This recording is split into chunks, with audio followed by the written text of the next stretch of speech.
Sobrang nakakaiyak ang buhay sa Pilipinas. Lalo na pag yung may mga karamdaman. Ang hirap-hirap pumunta sa ospital. Ang hirap magbiyahe.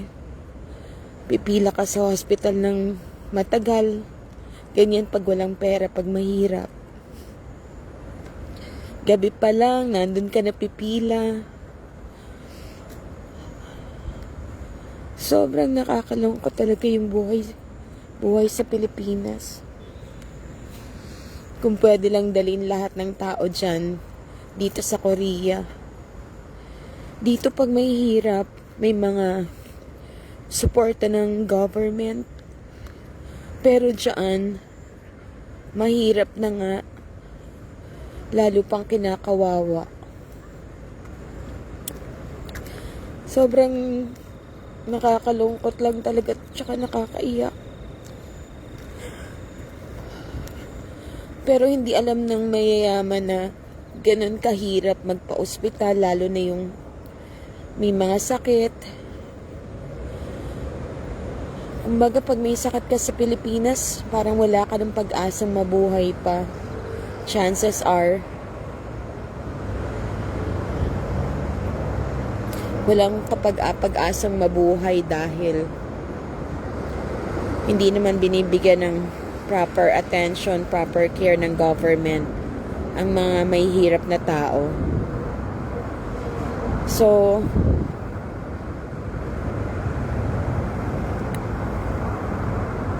kaya ang bansang Korea mayaman, maunlad, dahil maraming tapat na tao dito.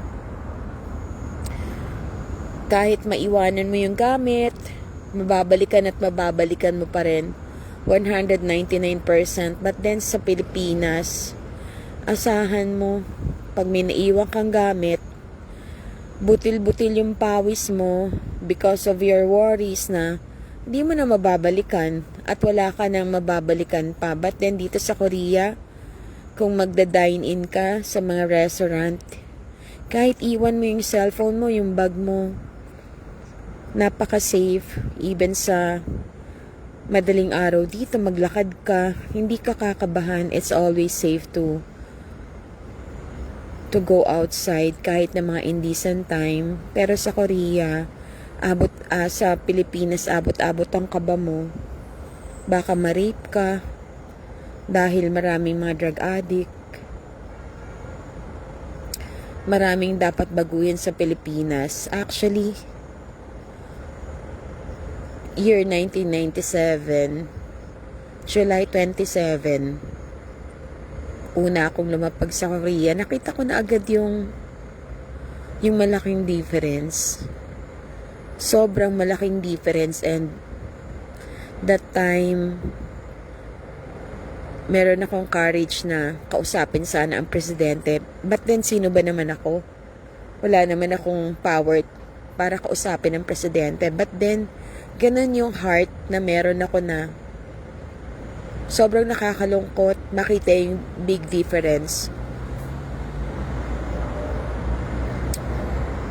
So, way back 1997, it's almost how many years na ba ang nagdaan?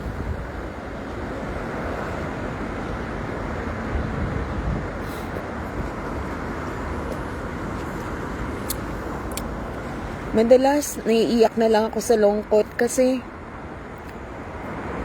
makikita mo yung mga kababayan kahit sa news, lubog sila sa baha, mga animals, maraming nasusunugan dahil maraming maling sistema. Pero dito sa Korea, ramdam na ramdam ng mga tao yung ayos na pangangalaga ng government. Although may corruption, pero hindi katulad ng sa atin. Sobrang mga walang puso, maraming mga walang awa. Samantalang mayayaman na naman sila.